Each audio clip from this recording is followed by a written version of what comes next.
I've done it all in Hogwarts Legacy. I went to school, I learned the spells, I honed my magic. I rescued mythical creatures, popped some balloons, made some friends, slayed some enemies, and I even obliterated that bastard Ranrock. But those days are behind me now. It's time to settle down and find a cozy little place where I can lay my head down at night and call it a true home. And these lands have a lot to offer. There's 11 little hamlets scattered throughout this wizarding world. Today, our goal is to visit them all, and evaluate each one of them to determine the best place to make our forever home.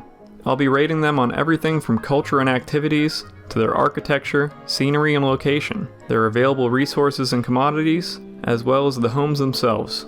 I'll be excluding Hogwarts itself and Hogsmeade from the list.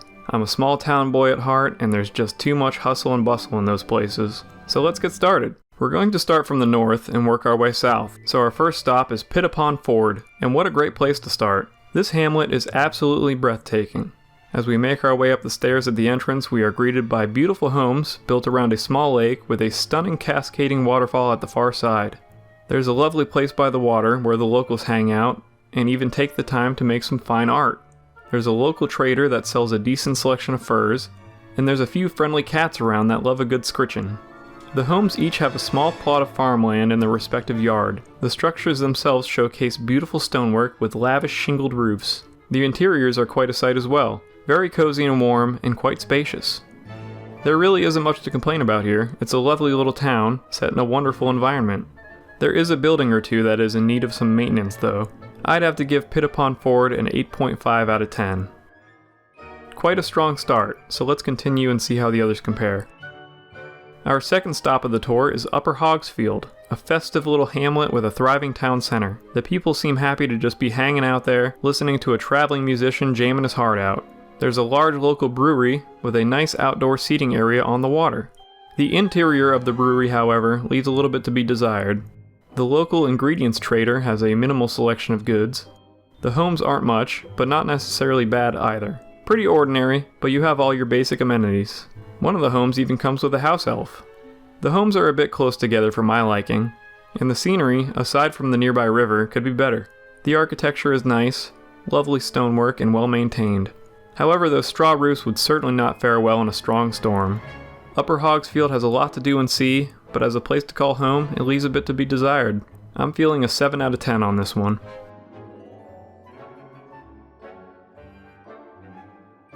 Up next, we're visiting Aranshire. It's conveniently close to the train, so getting around the land is made easier. However, I could imagine it being quite noisy when the train actually rolls through. Aranshire is quite a small hamlet, with all the buildings circling the town center. A nice way to lay things out, but the town center is just straight up boring. It's nothing but a little pillar surrounded by some weedy flowers. I feel like a detailed statue would do a lot to bring up the home values here. There are a few local shops. We have a botany trader with some decent supplies, as well as a clothing trader with next to nothing. I have a cloak and glasses, and you don't see me opening up a whole shop. The view of Hogwarts off in the distance is nice, and the home interiors are 2 stories and very cozy. And each house has a small plot of land to do some farming on. There are certain structures that are in need of repair, and upon further inspection, there seems to be a massive spider infestation in the town center.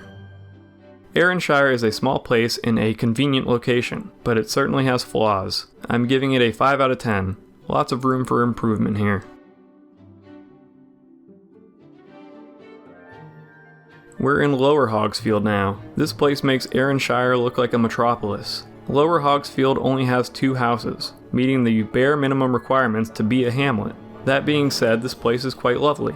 Both homes have beautiful stonework, interesting architectural designs, as well as sprawling land behind them for farming and raising livestock. But again, straw roofs. Not great for those strong winds and storms. There is a local potion stand with an okay stock of wares, and there seems to be a homeless problem. You'll find people just sleeping on the ground outside. The home interiors are small, but they have a lot of charm. And there's a nice dock on the far side of the hamlet with a decent view, and it makes for a perfect fishing spot. All in all, not too much to see here in Lower Hogsfield. The whole place is pretty mid, but I'd take the vagrants over the spiders. So 5.5 out of 10.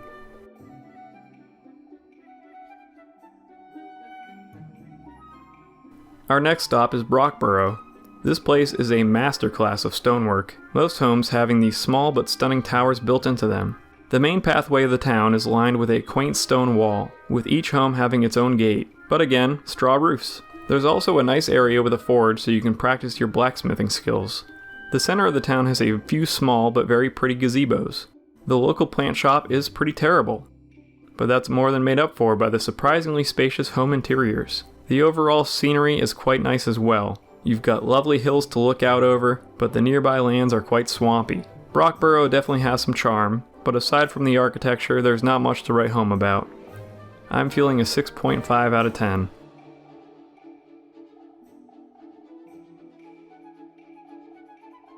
We're now crossing the bridge into Keenbridge, home of another local brewery by the water. The outdoor seating area is absolutely stunning. It looks out towards the water and seems like a great place to spend some time at.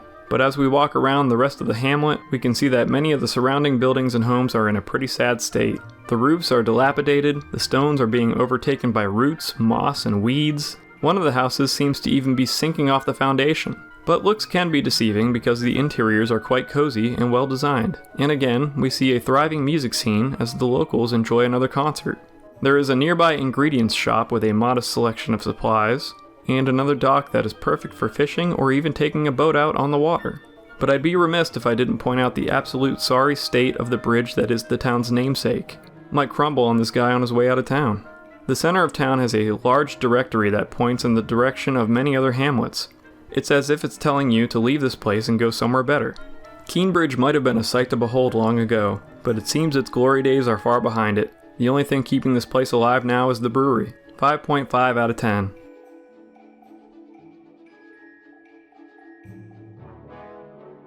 Feldcroft, a hamlet that looks to be in a constant state of defense. We're greeted by spiked logs surrounding the perimeter of the town, as well as a few watchtowers overlooking the place. It doesn't exactly scream safe environment, but at least it's well defended. The landscape is swampy and pretty miserable, and this is evident in the faces of its residents as they toil away in the wet fields of the farmlands. Much like Aranshire, the buildings circle the town center, but instead of a pillar, this town center is a well.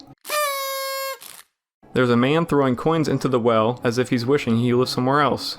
But it's not all gloom here. The local livestock are quite friendly, and the home interiors are spacious and luxurious. They honestly feel a bit out of place compared to the rest of the town, but that's really all that Feldcroft has going for it. The local fur trader has a poor selection of wares, and again we have these cheap straw roofs. I personally wouldn't want to call this place home. Feldcroft is a 4 out of 10.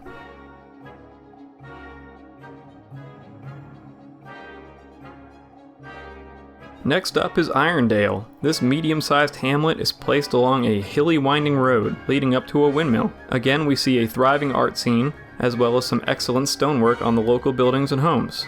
However, they look as if they've seen better days. Everything is overgrown, and the straw roofs are covered in weeds and rubbish. For some people this look might be appealing, but I prefer a more neat and tidy environment. There is a feather and fur trader who is very well supplied. The scenery is pretty decent. To the one side you have a sheer cliff face, and to the other side you have a steep valley. Though that makes me worry about collapses and avalanches. The homes are mostly single-story and are quite spacious and cozy, but a rather large flaw that is hard to ignore is that the town's main attraction, the windmill, is out of order and cannot be entered. What a bummer. But overall, Irondale is a nice quiet hamlet with not much to complain about. 6.5 out of 10.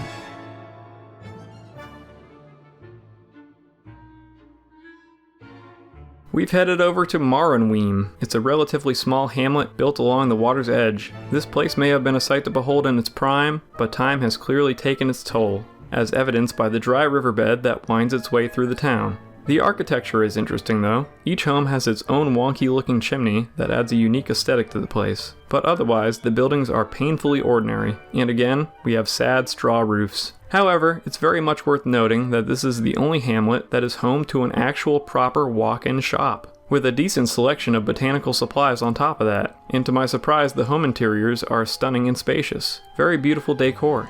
With the hamlet being so near to the water, you can be sure that there's a dock for all your boating and fishing needs.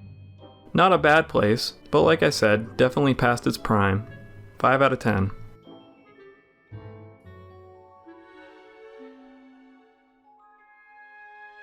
For the second to last hamlet, we are visiting Bainburgh, and we are definitely in the swamp now. This soggy little place is hugged right up to a tall cliff. The scenery is dark, dank, and weedy. Not very appealing so far. But the architecture, again, is quite nice with those stone towers built right into the homes. There are a few unique looking structures, but once again, I just can't look past these shabby straw roofs. There's a local clothing shop with a great selection of attire, and again we see a thriving music scene with the locals enjoying some driving rhythms and tasty hooks. Upon checking out the home interiors, we find a drunken squatter making his camp in our potential forever home. This does not add to the appeal, but otherwise, the homes are spacious and quite comfortable. The swampy landscape is what's really holding this place back. If they could pick up the whole town and move it elsewhere, it would be a strong 7. But as it is, I have to give it a 5.5 out of 10.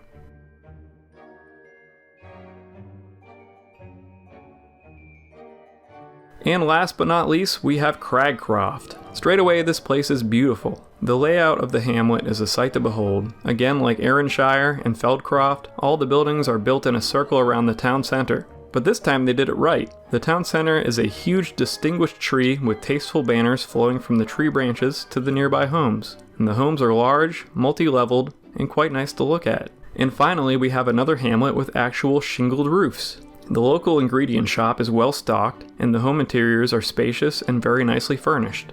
However, the surrounding scenery could be a bit better. The town just sort of looks out onto a hilly field, with the other side hugged up to another cliff face. But this place is a real beauty and is definitely a contender for our forever home. I give Cragcroft a solid 8 out of 10.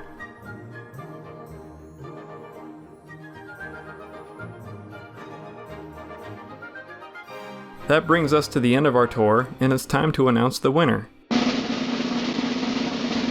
And without question, we hit the nail on the head on the very first swing. Pitt-Upon-Ford. It's without a doubt the best place to be in the wizarding world. It really has it all. Beautiful homes, farmlands, local art scene, stunning waterfall, friendly kitty cats, and gorgeous surrounding scenery. I've claimed this home for myself, and I'll be settling down from my adventurous lifestyle and enjoying the rest of my days in this quiet, cozy hamlet. Well, thanks for watching. I hope you enjoyed this fun little romp around Hogwarts Legacy. Would you have picked the hamlet that I did, or do you favor a different one? Let me know down in the comments, and feel free to subscribe if you want to see more goofy gaming content. I've got lots of ideas for videos, so stay tuned. Until then, I'll see you.